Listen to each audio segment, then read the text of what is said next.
Hello, everybody, and welcome to the Digital to Dice podcast. I am Dave. I'm Ron. And Ron, we got episode 130 today. It's the Hercules episode. It's getting to be the boiling point of water pretty soon, isn't it? Or at least... well, we've passed that for Celsius. Yeah. But C-130 Hercules, the prop cargo lifter for the United States Air Force. Oh. That's what C-130s. What is it? Is it one the AC-130 gunship? It was that's the helicopter. I played the game. I thought it was AC-130 gunship, or maybe it's AC-30 gunship. I forget. It's helicopter, yeah. Okay. We used to have, when the Air Force Base was open across the lake in Plattsburgh, the KC-135s were stationed there, and those are the in-flight refueling planes. Oh, nice. And so they were, for at one point, all through my childhood, we were a nuclear target because that was part of Strategic Air Command was literally 20 miles away in Plattsburgh. I see. I thought the AC-135 was a muffler bracket for a 74 Pinto, no, but I guess KC. Oh, I get those. I get those mixed up all the time. You're still listening to the Sunshine Band and hoping that you can learn how to play that on the guitar, right? There we go. So we're doing today's topic is learning how to lose. It's kind of more for beginners of games or people who try new projects. If you're used to doing, let's say, playoffs or something like that, or short-term projects, but are finally going into the full season project, sometimes teams don't do what you expect them to do. And so you're tempted to shelve the project and all that. And sometimes you just got to learn that you're going to lose some games. So yeah, we had done before. Quitting. We'd done quitting the project, or we've done something. We did that a couple of years ago. When to let the project go, or when a project goes south. Yeah, we've talked about that. Yeah, a little bit here, but yeah, today we're going to get into just kind of going with it, I guess, and learning that you're going to lose some games. And as fun as it is, I was talking to a friend of mine today, and I was like, as fun as it is playing these games, it's fun. It can be frustrating. Oh, it can be, coming from a guy who played video games and chucked controllers around the room, it can be very frustrating there. And when you're playing the video games, though, it's your skill. And so your ego takes a hit. But when you're playing some of these games, sometimes it's just to roll the dice, and it's not really your skill that's being tested. It's just there is rage quitting in cards and dice games. Yes. Oh yeah, that's a whole nother topic. But so we'll talk about learning to lose. Oh, let me get my notes out here. I don't have my notes ready for the show. By the way, you don't. I don't. All right. Well, you ready? So how do you get a hold of us? All righty, so ways to get a hold of us, digitaltodice.com, that is the website. 978-751-DICE is the text line, 978-751-3423. Our email, best way to get a hold of us by email, digitaltodice@yahoo.com. And over on Facebook, facebook.com/groups/digitaltodice. And again, if you'd like to support the show on Patreon and possibly be one of our 3 stars of the show, head over to patreon.com/digitaltodice. And help us out with the show if you'd like. I'm surprised we just both don't have that memorized.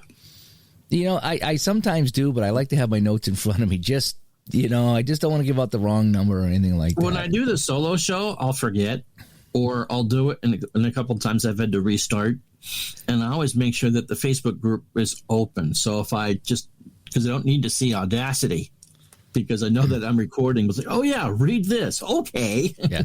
Well, it's like, if you're going to sing a song, you know the song by heart, but sometimes when it kicks in, you freeze and you second guess yourself. And you're like, is this the line I'm supposed to sing? So I like to have it all right in front of me here. No, so I completely get that. Just to make sure that I'm not making any mistakes. Do the ad for the podcast at the start of all my streams, and about once a week I'll mess it up. Yeah. Now it's all improv off the top of my head, or like today, I'll hack my way through it. Literally, I got something caught in my throat. Couldn't you have done that 10 seconds before I hit the streaming button? I tend to just overthink, as you know. And even the other night at the rink, I was scorekeeping a game, and somebody got a third penalty, and 3 penalties and you're out, even if it's stripping penalties. That's how this league is.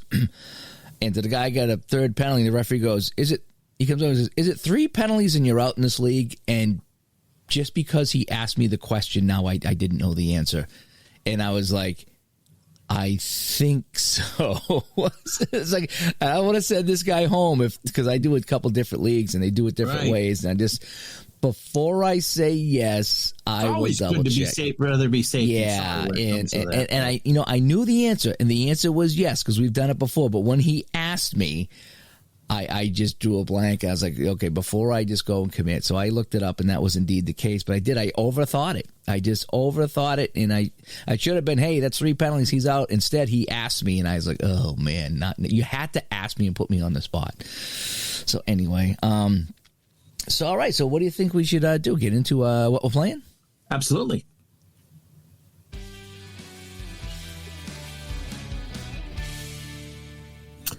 I bought a new game. What do you got? What do you got? Wait. We got what? Ding. Our buddy Andrew Rothman. Okay. And I have been talking back and forth. He's been talking with you about some WHA, World Hockey Association stuff. He really wants that. Yep. And so we've been talking back and forth about different games. And he talked about an import from the UK called Motorsport. Now, I'm not one to sit there on a Sunday and watch car racing. I've never really had. It's when my wife and I were younger, we'd go to a friend's house and watch NASCAR over those couple of years and play cards. And Indy 500 is something that I will take time away for to watch, just because it's more of the tradition of this is how you grew up. This stuff is now available to you. Take advantage of watching it. But as far as I would not. I watch more sim racing on YouTube than I do actual car racing. And so I was intrigued, like, oh, tell me about this motor racing. He says, well, I can do Formula One and NASCAR with it. Oh, okay. So I went to owsatgames.com. I wouldn't do Dames. You never know what it's going to come up with. I'm not responsible for what you put in your browser. And kind of got an answer for that. It's an all PDF game. It was, I think, $92 by the time that conversion rates were all done. And so I wasn't sure what it was. And so I had to make sure that my right email address, and you get £10 off because it's PDF and they reverse your shipping charges. It's £28 to ship from the UK to the US. I don't know how they do it over there. If you're carrying around pounds of money, that must get pretty heavy in your pocket, right? If you get, I would think so. You get 10 pounds. Here's your change, 10 pounds. Oh, this is going to be 100 pounds. Holy cow. I think you'd throw your back out carrying around 100 pounds. It's worth it, don't you think? I guess. Anyway, pounds sterling, not pounds of weight. Anyway, so, I got my postage refunded and all that. And so essentially it's a game I really want to show off, but I really don't know what I can show off because it was 2 emails full of PDFs. Okay.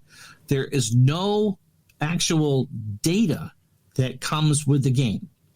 So it doesn't come, most of you buy a Cook game or a Roberto Chavini game or anything on the cards, a nice variety, and you get individual season sets. This doesn't come with any season sets. Okay.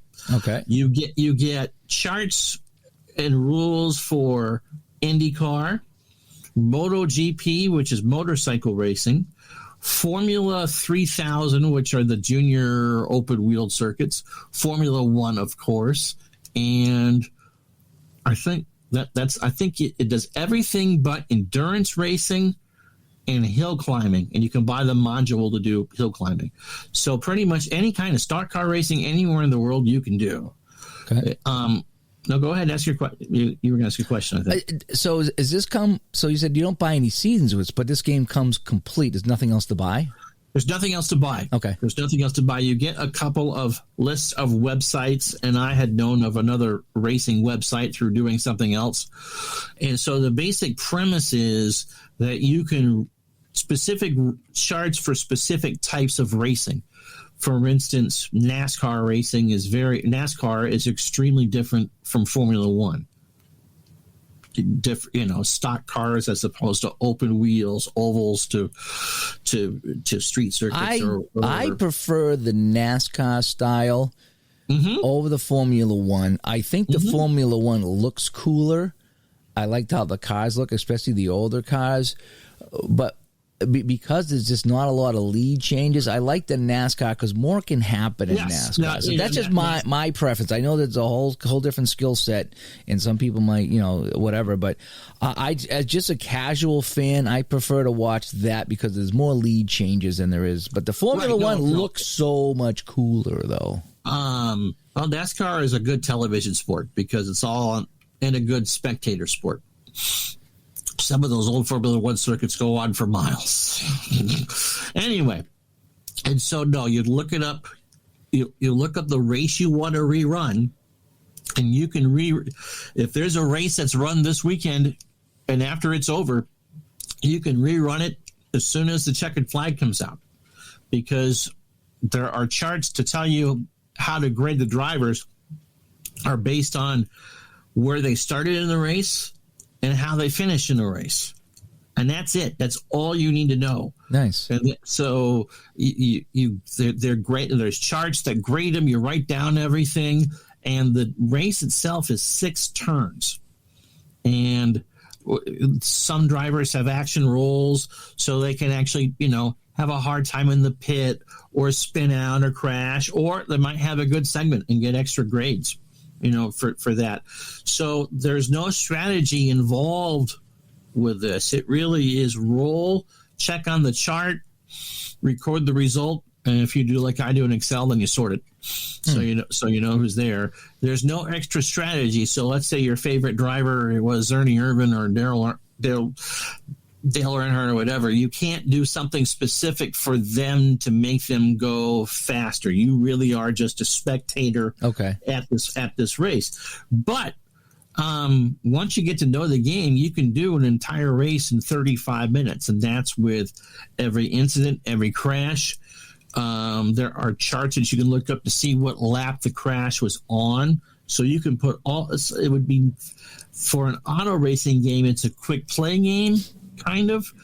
But there are plenty of things that you can do to put meat on that bone. I see. And that just made it there. So last night, while you were doing your WHA doubleheader, I was doing the opening race from last year's Formula One thing. And season starts with a 4-car crash at the start. Oh, wow. And then you got to sort out, do they all make it? All 4 drivers made it, so they had to restart in the back. And so, so it's geared to the people that finish higher up on the grids, the better chances for them to win, but they aren't exempt from having trouble themselves. Right. So it's not opening up reference.com and just reading the results of that. Good things can happen and bad things can happen. Now, let me ask you this. How much racing knowledge do you need to have to play this game? It's like myself, I don't know how NASCAR scores points. I just see who wins. So, how much knowledge of racing do you need to really play this game? The rules were so easy that I didn't need them to run a second race. Really? Okay. Yeah. I had them open last night because that was my second Formula One race, and I hadn't done it in a few days. With anything that you're going to spend $50-$60 on, you better have some interest in how it works. I get that makes sense too, yeah. But because there's no strategy, and so you can't be, push the wrong guy or whatever. I would think that if racing is something that you enjoy casually, you can get this down to probably 20-25 minutes. A race. And so if you were interested in doing a season of that, it wouldn't be any longer than doing a single team football and then maybe the playoffs to go after. It's 25-30 races. I think NASCAR is 36. Having said that, there's 40 to 43 drivers for NASCAR in a given week. And so it would take longer to do one of those just because potentially you're rolling on everyone 6 times. But you don't need to know. It makes no difference if they drive a Ford, a Chevy, a Buick, an Olds, the Yugo. Tracks, there's 3 different styles of tracks, so you really don't need to know what the groove is at Daytona or how to pass at Martinsville or anything like that. It really is, I would say, as a casual fan, you might enjoy it. But again, the steepest part is probably the price point.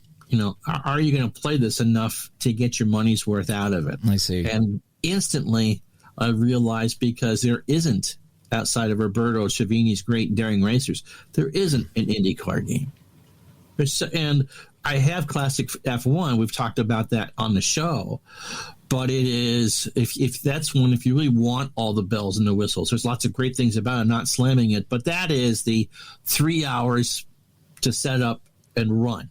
Right. And again, you get the full experience, and the tracks mean something. But I think you can be a casual and serious fan and enjoy it. Now you said you said it was $92, but then you said $50 or $60. So 50 or 60. It was $49.95 in pounds. There's because it's PDF. You put in PDF 2 on the checkout, and they take 10 pounds off it. And so you're initially charged, I think, $92 because it's charged with the shipping. Okay. And then I'm sure they'll manually adjust and take the shipping price off it. And remember, even as our Canadian friends tell us, it's ridiculous amount to ship something from the States to Canada. Yeah. And so obviously it's just for the States to the UK and vice versa. So as long as that's taken off, let me ask her. Alexa, what is 39 pounds 90 in dollars? 39 pounds and 90 pence is about $52 and 14 cents. Thank you. My pleasure. Just doing my job. So $52, and that depends on also what the conversion rates are in the given day and what PayPal charges, because it's different currencies and blah. So blah, that blah, 92 was with the shipping. 92 is with the shipping. Oh, for so sure. so you take that off. Okay. Well, so roughly $50. Okay. And it comes in PDFs, and I enjoyed it. I mean, there'll be some projects, and again, you are set for life. Right. So any new race, plugged right in, right? You can plug it right in. You can go back and run the first NASCAR race in 1940. Heck, you can run. And there's no rate that you don't need to rate anything, right? You just write in the results. You cross reference how a car started and how that car finished, and that's it. There's tables for each of the different series on what their grade should be. I don't really want to get into all that, but yes. So on your cheat sheet, you are given a grade. You are given a mythical starting position on the grid, and then you roll to see if there's a pre-race incident, which I did. And then you roll to see, either you clean up the accident, which is what I had, or 5 drivers are subject to a starting event roll. And after you clear that, then it's 6 turns. It really is. It's something that you can probably do the first time in about an hour and 10, but that will come down. I can see where I'm a little bit slower because I have to type everything in. But I could see if you're fast with a pen and pencil and really don't care about what lap the car went off the course, you could do that in 25, 30 minutes. No, it sounds like a fun game. Yeah. So that's pretty much the big thing I did this week, besides get sick on some chicken wings. Ugh. Oh, yeah, that was not fun. In fact, I was so out of it on Tuesday still that when I went to look at my stream, on YouTube the other day to check it off or whatever, and I realized that I had Baltimore and Toronto, and I'm looking at a picture of Yankee Stadium. I didn't even bother to change. I put the right road team in, but I never changed the home team. Yeah, great, good attention to detail, Ron. So the 85 replay did 3 games on that, and it didn't feel all that well. So there was no football. But the next football game, depending on what happens at the Masters and what the weather does down there, will be Sunday. The Steelers and the Dolphins. Oh, nice. I played some racing too. I played this game called Ultimate Racing 2D, It was on sale on Steam for, I think, 79 cents. I think it was a $10 game, and at one point it was on sale for $4.99, and I held off, and now it dropped down to 79 or 99 cents. It was one of the two, so I picked that up, and it's a top-down racing game. It reminds me of like an old Atari game, the Indy 500. Anybody that played Atari Indy 500, where you look down from the top of the track, and you just, I was using a joystick, and I just was, or a thumbstick or whatever, it wasn't a controller, and I was just steering the car, mostly taking left turns because it was that, but it had, I think it did have some Formula One on there, and it had some crazy turns, it had some NASCAR, it had dirt bike. For 79 cents, you couldn't beat it. Couldn't beat it. I played that all night, and I'll go back and play it again. And really enjoyed it. It was very enjoyable, and I was starting to get the hang of it there for a while. You know, if I had a steering wheel, it would have been better. I don't have a steering wheel though, so I was just using my thumb or whatever. But it was fun. Ultimate Racing 2D was a really, for 79 cents. I would think so. Yeah, that was fun. I also went back in and I played NHL Hits 2003. I watched some of that. That was enjoyable. It's a PlayStation 2 game, and I was playing that on the computer. I think I streamed that on YouTube, and it's just 3-on-3 rock'em sock'em hockey with checks and hits, and there's no penalties, and it's a fast-moving game. And I think I played at a circus. I think I played at the Wild West, and then I played in Finland. And I just chose my teams from 2003. You put 3 guys out and a goalie, and you just go at it. And I gotta say, having the Maple Leafs be the home team on a rink that looked like a clown show. Yeah, that was kind of fun. I don't want to offend any of our listeners, but I took great delight in I'm sure you did. So, yeah, I played NHL Hits 2003. Continuing with my hockey, I played some shootout. Actually, last night, I did a WHA doubleheader. It was Winnipeg at Philadelphia and then Cleveland at New England. So I got to see Perrant and Cheevers play, as well as Bobby Hull. And it was just fun getting back into shootout hockey. I hadn't played in a while, though I think I made a mistake. I think I only gave the power play plus 10 using the fast action cards, and I think you're supposed to give it 15. So I might have screwed that up because I haven't played that in a while. And I set it up, and I think I had it set up for dice because I had my spreadsheet out. So the dice, I think, is 10 and the facts are 15. So I screwed that up. Because I said, oh, it's all set up, ready to go. And you know, stupid me just was like, yeah, I didn't change it from 10 to 15. So I'll have to fix that next time I play it. But it's still, I had 2 fun games. I weren't part of any bigger project. It was just a chance to play. I was itching to play WHA for some reason. And so I played a couple of games and had some fun with that. I also played some all-star lineup baseball. And I think friend of the show, Craig Wessel, he put that out as a PDF for free. PDFs are free through, I think, maybe today. Maybe he'll extend it a couple of days because opening days. Yeah.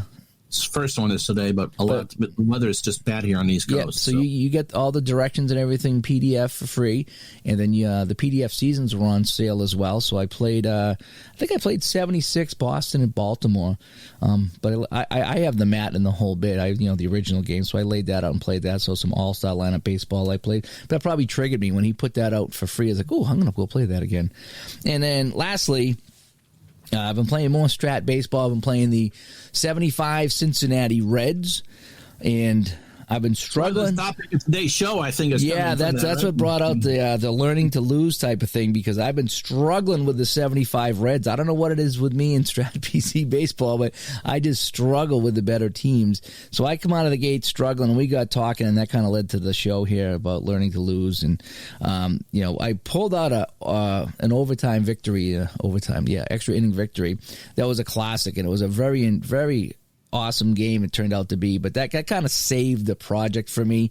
Not that I would have quit it, so to speak, but I probably would have taken a break just because I've taken a beating, and I'm like, oh man, but I saved the project with that. So that'll be our topic today, learning to lose.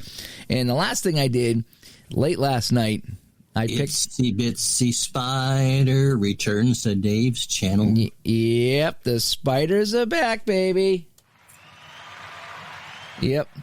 So Cleveland Spiders baseball, brought to you by Steeler Fan 1933's Buggy Whips. Yeah, the best buggy whips in town, the corner of Main and Smith Street. And when you're done, go out and get your shoe shined by Hockey Fan Shoe Shine right out in front of the store. Yeah, so we had a good time.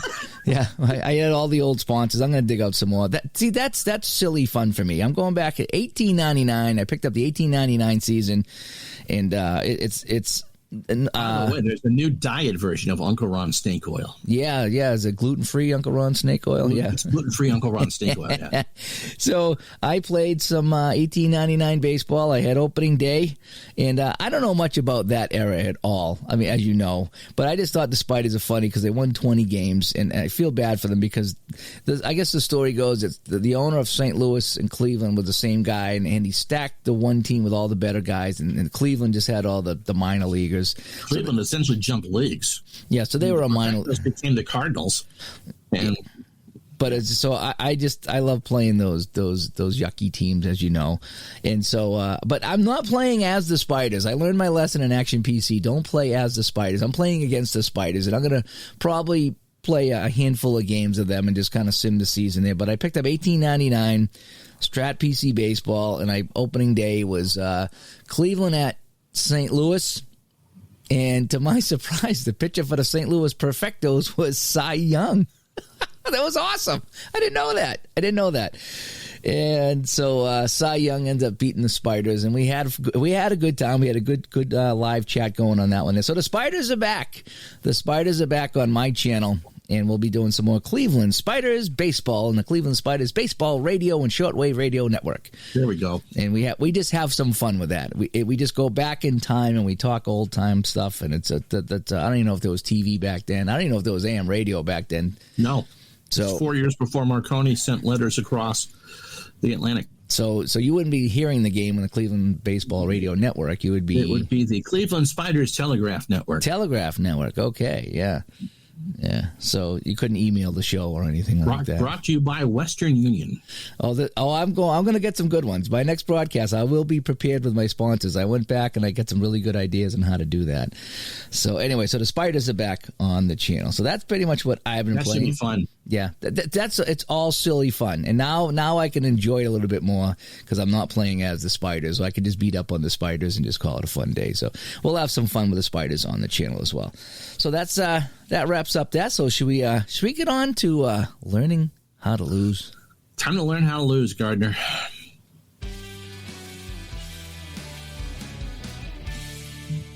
So as mentioned, it kind of started with one of our offline conversations when we were just talking about, boy, these Reds aren't doing well and not sure what I'm doing wrong or what's going on. And then you were like, well, it's a long season and this and that. And you just gotta learn how to lose sometimes in these projects. And because I was talking about, should I step away from the project for a while? Sometimes, when that project goes south, we did a show on that. And it's supposed to be fun. Okay, that's the line. We do this for fun. And when you get mad and you have that rage quit in you, not that I was at that point, but just I kept blowing 3-0 leads in the 7th and the 8th inning, and just I know how to throw things around. I understand how this works, and it's just like, come on, here we go again. So then I just started hitting the pitch button, hitch, single, walk, single, double, walk, and I'm just sitting there. I got my fist in my cheek, and the other hand's just hitting the button. Just get this game over with. I'm pretty pissed off at this point. There's always the situation where pitcher, you don't need to worry about this after today because it's universal DH, but pitcher's batting first or second in the next inning. He's at the end of his rope or he's a reliever, and you don't really want to burn another reliever because you're going to have to pinch hit for that one anyway. Yep. Single, walk, single. You need one out. There's 2 out in the blankety-blank in. Can't you just get one blankety-blank guy out? Yep. No. And so let me introduce to you the one and only Robert Stanley, who was not part of Sgt. Pepper's Lonely Hearts Bullpen Band. Because, yes, that's exactly the case. And you go into a project like you're going here with a team that won 108 games. But as we both found out, you've actually beaten their record, I think, for this point of the season, right? By 1 game? Yeah. Do you know what's really cool about Strat PC Baseball? the more I play this game, the more I unpack it, the more I peel back the layers of the onion, I'm finding more and more things in this game that impress me. Okay, and we've talked about how, the graphics and how it's laid out, whatever. I didn't realize that when I went into my team settings and I looked at the record that I'm at right now. Actually, I think I did the overall standings. It shows you the standings in your replay. And if you know this, I'm just repeating what you already know. But I just discovered this. Right. It shows you so I think I finally got to 500. 4-4, whatever I am. So it shows you. Replay does this too, but yes. It shows you in Strat PC Baseball, the standings with your record. Next to that, it shows you where you actually were in real life. And then next to that, it shows you what you finished in real life. I thought that was really cool because now, like you were saying, Reds, and everyone else is telling me, the Reds started off slow that year in 75. And I didn't know that. I'm just playing the Reds. Again, this is a little bit before my wheelhouse. And I looked up, and it's like, son of a gun. I am like right on track to where the Reds actually were because it says that in the standings. And I never noticed that before. And I noticed that last night. I go, that is so cool to look and see, here I am in my replay, and here's where they were in their actual replay. I mean, in real life. And I that blew me away. It did. It blew me away. So that is so awesome that they have that. And I got to go, I don't think they have that in hockey, but I would love if they did. If no, in hockey they have the final regular season record. Yeah, but it would be. Wouldn't that be cool though in hockey if you're playing a replay and you could look down and say, okay, I'm 10-10, and in real life at this point they were 8-12 or something. I've checked, I've counter-checked, but not there. Now, for someone who predominantly plays football, where one game in a season means a lot. Don't want to underestimate what a baseball season means, but in a 16-game NFL season, that would be the equivalent of 10 baseball games as far as what the standings go. And so, you lose late. There's 10-6 and 6-10. There's not a lot of difference, but chances are, if you lose by 1 or 2 points, that might get you out of a playoff. Now, theoretically, that can happen in baseball. Baseball being such a marathon that it is, you lose one game, especially in April. Look, you got 150 games to go. Yeah. You got to be able to pace yourself, and a lot of casual sports fans only watch playoff baseball, which I think of the four is the playoff baseball is played so differently from regular season baseball because elimination numbers are different, and you got to you use your pitchers differently. And I think baseball managers over-manage a great deal, especially in the World Series, especially when you're coming down to an elimination game. You want to use 9 pitchers in a game in April? It's not the end of the world. You need a starter that is getting pummeled, and you have no one else fresh. Look, the starter's going to get pummeled. It's 1 start out of 32. It really doesn't matter. And so the mindset is, okay, you get beat by San Diego because someone hits 3 homers and then walks them the winning run in the 10th, and you're ready to punch your monitor.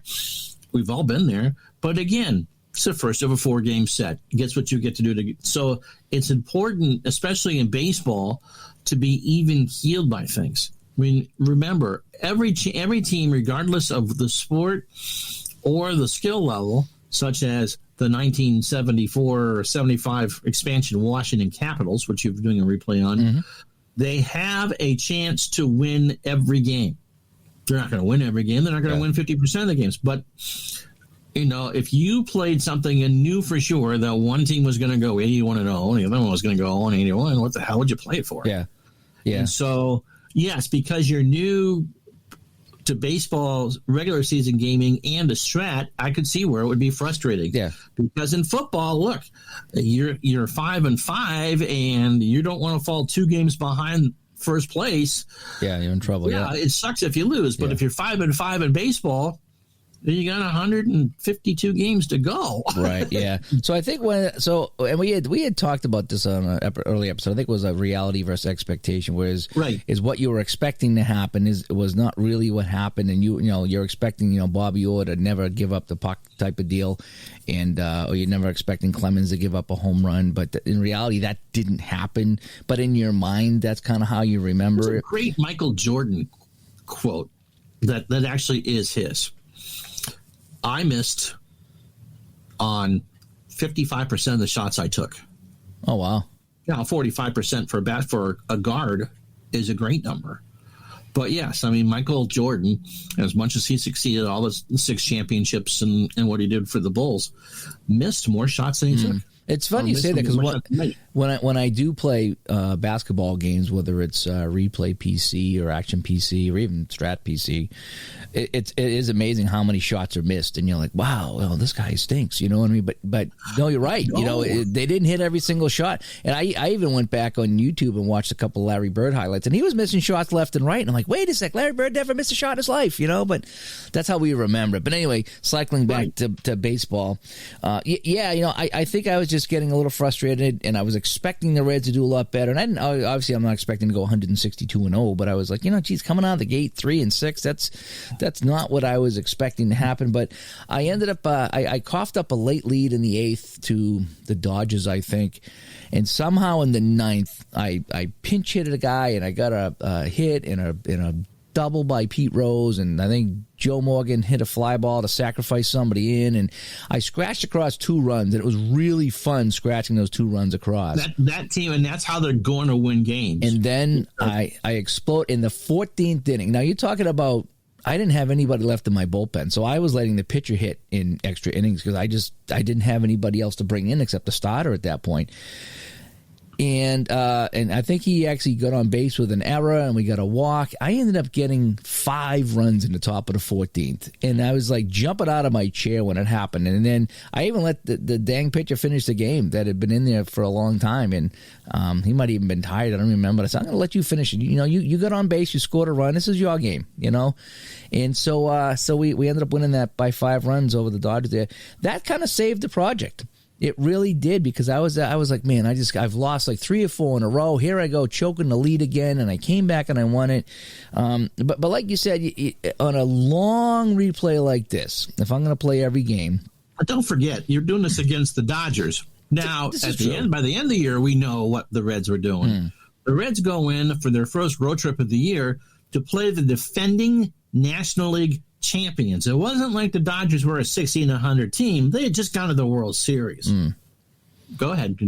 Yeah. So for me, it was just that saved the replay for me, because I was like, I'm going to take a break, but that's one thing. Like I said, you got to learn how to deal with the ups and downs. And, I'm a very competitive guy. I'm a very overly competitive guy. And, if I play rock, paper, scissors, I get mad if I lose. So for me, I need to realize it is going to be a long season. It's going to be a long project, and maybe I don't even make the playoffs with this team. Maybe it just happens, but I should just enjoy the ride. I should enjoy the game. Stunned if they didn't win they won it by 20 games. Well, we'll see. We'll see. Yeah. I've taken better teams and not done that. So I think I just need to kind of just, like I say, learn to lose. Learn that you're not going to win all the games, and if you lose the game, it just happens. And you come back and play another one. And if you get frustrated, like I was getting, maybe go off and play something else. Go play the spiders. Go pound the crap out of the spiders. Or there's lots of other things. I went off and I played. I think I did play inside the crease, that Capitals team you talked about, and Gilbert Perreault had 4 goals, and they crushed the Capitals 8-1. But I went off and just played a couple of different games just to kind of take my mind off it, because I was on a losing streak, and I was like, oh man, I'm trying to enjoy this here, but boy, it just gets tough going up 3-0 and then losing it in the 8th inning all the time. One of the but again, you've also won games. One of the things is that as you take on anyone in a long-term project, regardless of the sport, is that you get to know the players, and you get to know what they can expect and what they can do and what they can't do.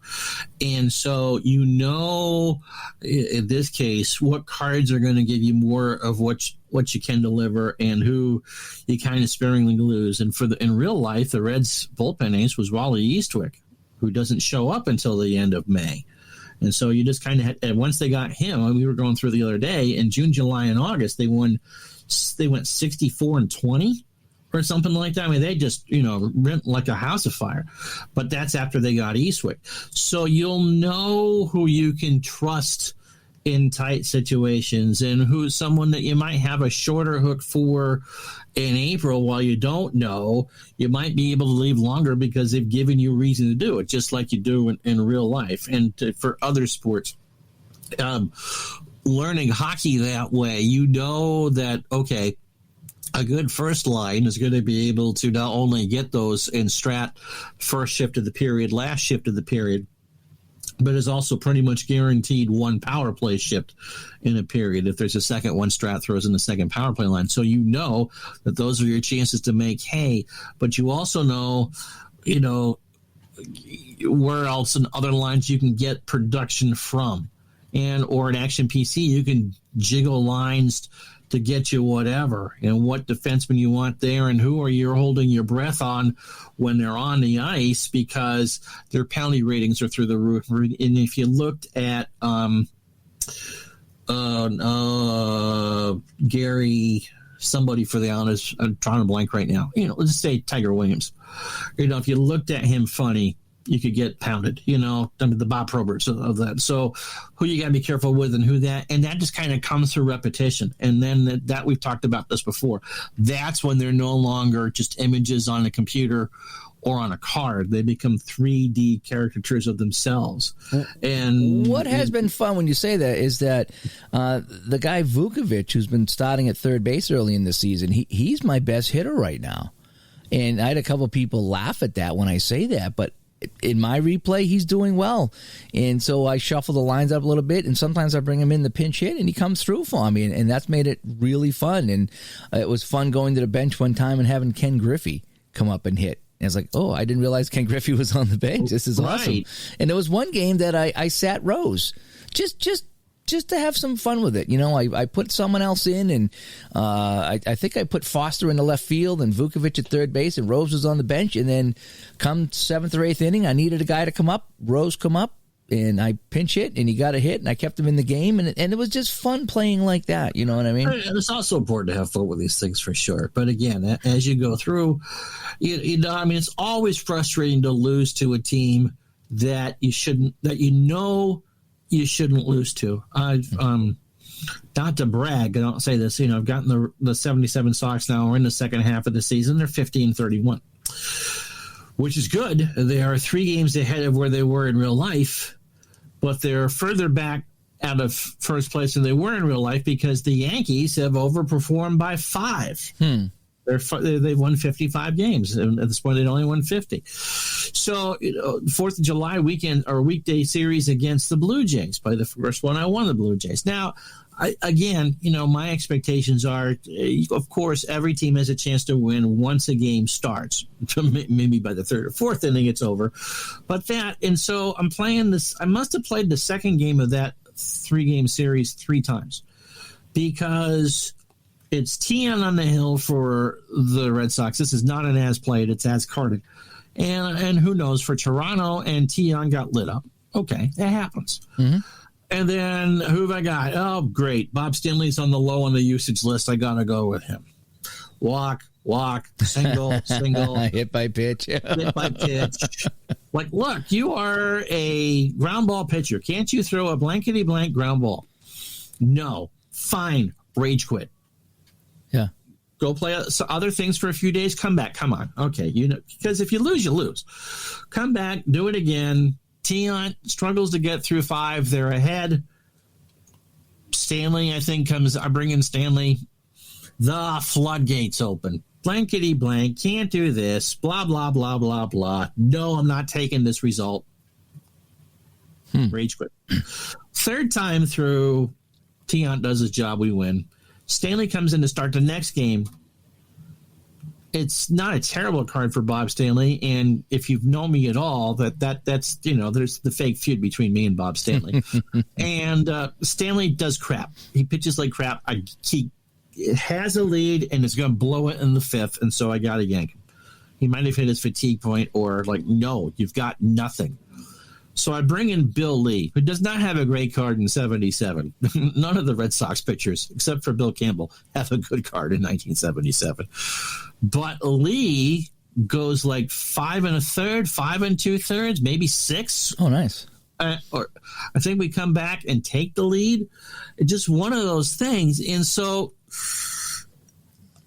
as carded for me is tougher than as played, because you're the one that has to make all the decisions. Nothing's being made for you. You're the one that has to juggle everything and usage and all that. And so with a team the 77 Red Sox can hit. Oh my God, can they hit? But they can't pitch, which makes those decisions harder. And when you make the wrong decision, it becomes doubly hard because you're the one that made it. The computer's saying, oh, no, pitch me. The other day, I was doing the Yankees and Baltimore, the game that I forgot to change on the screen.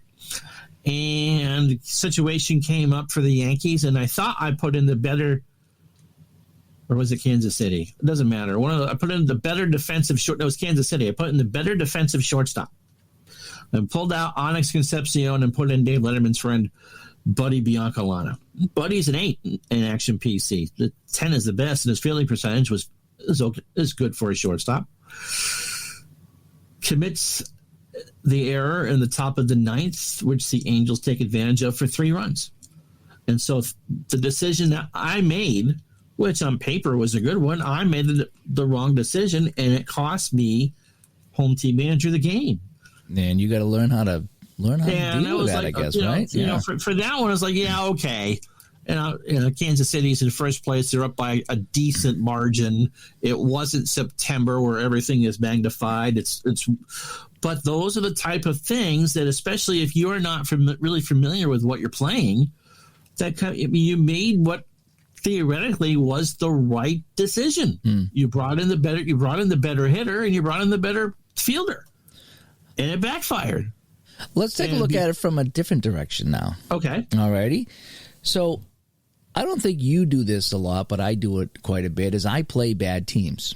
I did an entire replay of the California Golden Seals in 73-74 using shootout hockey. Okay. I played the 76 Buccaneers numerous times in different projects.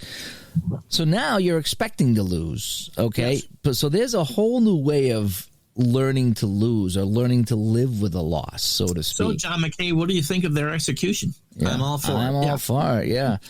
Yeah, he had great one-liners there. But, so there's a whole nother way. Like, now, I know going into that Seals replay, I wasn't going to win a lot, but I started to win. And then when I started to lose again, it really bothered me. I had to step away from that because I had a couple of games where I was raging because I was like, man, I'm up at the Forum in Montreal 3-1, and then somehow Montreal comes back and wins 7-3, and it was just maddening that I was so close to winning that, and then I gave up 4 goals or whatever it was, or 6 goals in a row in the third period, and. But that one there, I was expecting to lose, but there was some games that I thought I was going to win. And that happens there. That with when you're playing the good teams, and for instance, and for the 77 Red Sox, Baltimore can pitch. And because they use the ballpark effects, Memorial Stadium just not give up any offense. And so going in that you're really going to have to claw to win that. You got a team that can hit 300, but you just know that you're staring out at Palmer and all those and going, oh my God, how are we going to do this?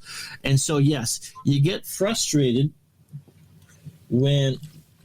Yeah, well, like I say, some of the games you expect. I think it's harder when you're expecting to win and you lose. It's harder. Exactly. It's harder to learn to lose when you're going in knowing that we're going to lose. But it's just, my Islander 75-76 Islander replay. I know that my next game is against the Flyers, and I've done that for a couple of weeks and haven't played it because it's one I know that we're going to struggle with. We're in Philadelphia, and one of the great things that Strat Hockey does so well is that it plays as the flavor of the teams, and that Islander, that Flyer team will force you into the penalty box. it'll force you to make bad decisions. Right. And that frustrates the ever-loving bejesus out of me because you're spending half your time in the penalty box or shorthanded, and you got Bobby Clark, who's Gretzky and Clark and Lemieux and Oates are probably the four best passing forwards of their generation, and Clark on the power play, yeah. And so you brace yourself to, look, I know how good we are. I know what to expect. Nothing's guaranteed in any game, but I'm going to get bogged down into a penalty box fest in a game I'm probably not going to win because I'm on the road and my Islanders have underperformed. So we need every point that we can get. And so you hate going in there going, do I concede the 2 from the start? Yeah. Do I be happy with the 1? You always take a point on the road. But then again, the way that the game plays out, I mean, I did the Celtics Atlanta Hawks, your nasty Atlanta Hawks, and it was a nip and tuck game. It's like, we should be winning this by 10, 15 points. What do you mean I'm down 5 in the fourth quarter? What can I, because you become, just like real life, you become exasperated on how do I fix this? How do I win this? And that was another weird replay when twice now I played basketball games with that 85 Celtics team, and holy cow, yeah, the Atlanta Hawks in both games and that was the joke, is that in neither game could I beat the Atlanta Hawks. That's what made it really kind of, again, learning to lose. Okay, it's one thing, but man, I can't beat this team. Just can't beat them. Like Atlanta was a 27-win team. They were 45, 50 wins, a playoff team. And so, yeah, it should not be a cakewalk with them. But there's no one there outside of Dominique that's going to go, how the hell am I losing to them? And I think that's where you get frustrated. And basketball, regular season hockey, and baseball, which are 80 or 160 games, it's one game. And basketball and hockey, unless you are a borderline 500 team, it don't really make a heck of a lot of difference. You're in the playoffs. You're a good team. You're in the playoffs. And if you're in the top 2 in the era that we like to play, you get home ice in the first round. So, just relax. It's one game. But still, in the heat of the moment, and especially if you're not used to the marathon and slog that is regular season baseball, I can't believe I lost to that team. Well, where do you think they got their 60 wins against? Well, what is reassuring is that, we've done a show on, you're not alone, and there's a lot more people that play these games than you think. Well, there's a lot more people that get frustrated as well, because I'm sitting here thinking that there's something wrong with me because I'm getting upset at a baseball game because the dice aren't coming up my way.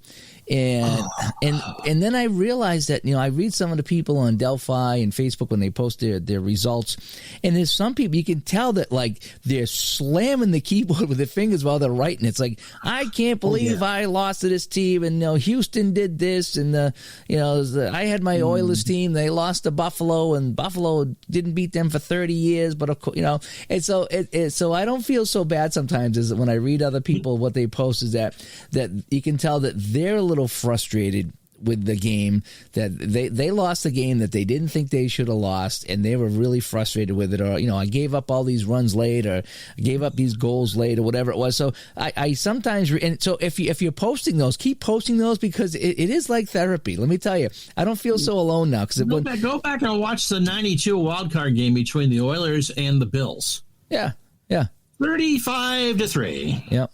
I remember flipping over to a college basketball game on CBS. Oh, this is over. My dad will be quite pissed because he was a Bills fan, and they just got smoked at home. And so I did not turn it back until overtime or whatever the heck it was. But yes, it can happen in real life. The opening game of my Islander replay was against Kansas City. When I did it in Action PC, I won 9-2 or whatever. Trottier had 5 points in his NHL debut.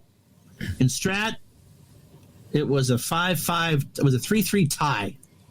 How frustrating! How bad Kansas City is. You know how good you are. You tie them. There's no way that you should be kissing your sister against the Kansas City. When I played their 74-75 opening day game with Strat PC Hockey against the Toronto Maple Leafs, and they led.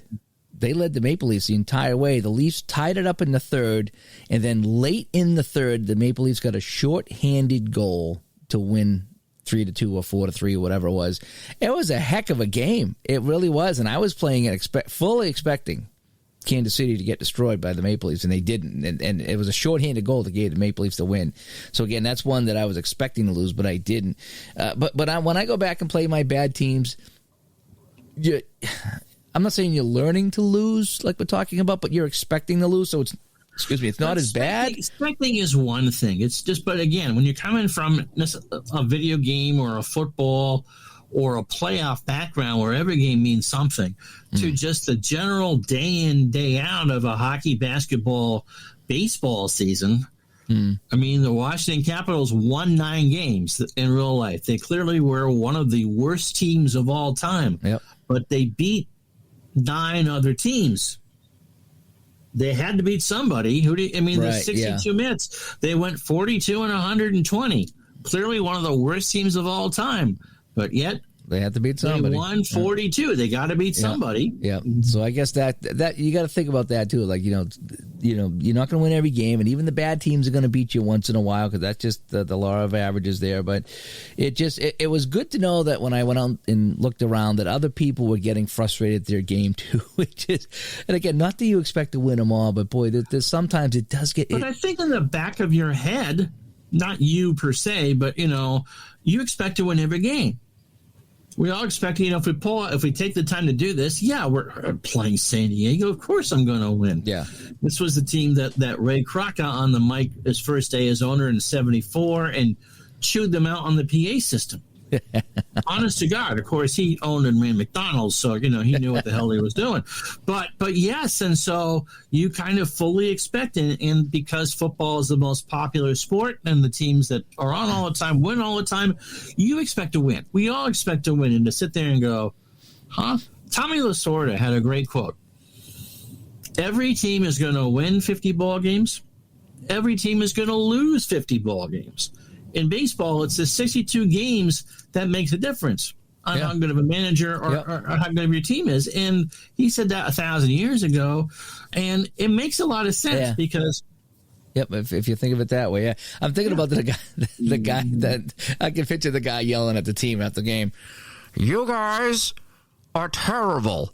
It's pretty much what he did. You guys are bums, and the shake machine is broken. It's pretty much what I mean. I'm sure he got fined by the National League for that. I mean, you imagine it's opening day, and so it's a decent sized crowd anyway, 25, 30, 35,000, and you get beat. And they weren't that good, so they probably knew they were going to get beat. And the owner gets on after the game and calls them a bunch of bums and other words that I mean, how demoralizing is that? Yeah. That's 70s for you, though. That's funny. That's right. Now they just tweet it out or put it on Instagram or something like that. Would be a Facebook status. But anyway, so learning to lose. So I'm in that category now. I got to learn how to lose some games and just kind of deal with it. And regular season and three of the 4 sports. It's still fun. It's still fun, but again, it becomes a maddening fun when you start to lose some games late, and you're just like, oh man, I can't get a guy out. I mean, it's fun when I racked up those 5 innings in the top of the 14th and they couldn't get me out. Of course, I was having the time of my life, but when the computer's doing it, and that's why a lot of times when I play these things, I just play as a neutral party. Like even the other night when I did my Washington Capitals Buffalo Sabres, I didn't play as anybody because you really kind of can't in that game anyway. And so I just watched it play out and just let it happen. And so sometimes you can just watch it play out and you don't get emotionally invested. But when you start to become emotionally invested, then it gets a little more personal. Those are the ones I don't stream. I knew, neutral Vince Scully, national type announcer for most of those games. And I really don't care who wins as long as it's fun. And yes, you're going to make mistakes and you come out, as long as you're entertaining people for the length of time, that's great. But those ones I do that the camera's not on. Yeah. But it's fun to know that I'm not alone, because when I bring that up to people, they're like, "Oh yeah, I get frustrated all the time, and when I lose and this and that." Because again, it's like the old video game. We play for fun, but when you do lose, it is frustrating. But anyway, so learning to lose. So how do you guys deal with losses? How do you guys learn to lose? Do you get upset? do you throw the dice around? Do you got to walk away from a project? I mean, has there been projects that you just lost that one last game pushed you over the edge and you said, yeah, I'm quitting the project, or I'm going to put it on the back burner, or I'm going to go do something else, or I'm going to go play against the 76 Buccaneers and beat them 100-0 just to feel better. I mean, what do you guys do to kind of, get over that when you start losing a lot of games? And it's just, and you're going to, like you said, 50 wins, 50 losses, then the 62 games you got to decide it with. So everyone's going to get 50 losses, but how do you deal with those 50 losses, Or if you're, whatever sport it is, how do you deal with, you're not going to win them all. And, how do you... I personally would rather be blown out. I'd much rather be 8-0 in the third inning. Yeah, yep. As opposed to a nip and tuck 4-4 game in the ninth, and some idiot by the name of Dent comes up and homers. Sometimes it is easy when you get crushed, and that's that, So, because you're just gonna go on to the next game. Yep. And sometimes it's going to happen. Just don't get blown out. And I try to keep that in mind when I play these.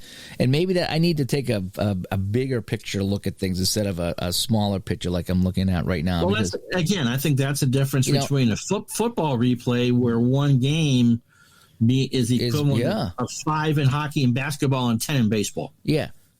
So, it might even be 20. No, what is it? 16? Oh, yeah, you're right. Yeah, times 10. Yeah, okay, you're right about that.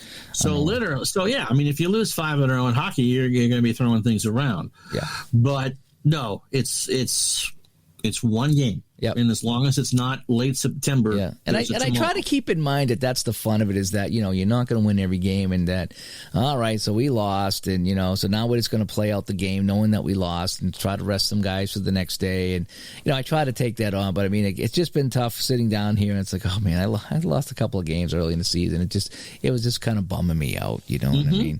But anyway, so how do you guys handle losing? If you guys play the good teams and you lose, how do you handle it? If you guys play the bad teams and you lose, how do you handle it, So we want to know what you guys think of all that. All right, so are we ready for our Alberto VO5 3 stars of the week? I'm not sure where you're going with that, but yes, we are. All right, So number 3 star, we have Ronnie Wyatt. Woohoo! One of the biggest players and producers and great fans of Roberto Schiavini stuff, and also does a lot with Title About Boxing. Yes. Yep, he does. I've been noticing a lot of that. Alrighty, at number 2 star, we have Noble. Woo-hoo! Thank you. Thank you for being one of our Patreons here on the show. And now our number 1 star of the week. Mr. Big Hair himself. According to his picture on Facebook, yeah. That's right. Mike Cravens. Woohoo! Thank you, Michael. So, again, thanks everyone for who's on our Patreon list. Again, patreon.com/digital-dice. Thank you for helping us keep the lights on over here and pay the monthly fees so we can keep on doing the show. Not next week or the week after, we're going to figure out what we're going to do for a monthly event. Yes. Yeah. Exclusive guys for you guys. So. Yep. In fact, I think I need to send out that March event to our new Patreons. So if you're new to Patreon and you haven't got our March event, let me know and I will send that out to you. It should be in the Discord, shouldn't it? Yeah, I think you're right. I think it might be in the Discord. So if you're in the Discord, you can see it. Yeah, okay. All righty, so let's wrap things up, shall we? Mm-hmm.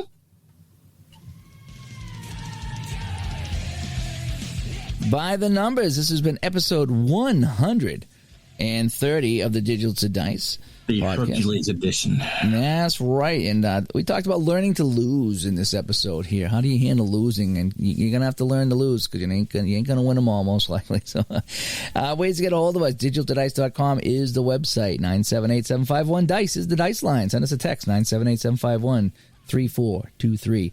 Digital2dice@yahoo.com is the email. And over on Facebook, facebook.com/groups/digital2dice. Ron, thanks for joining me today.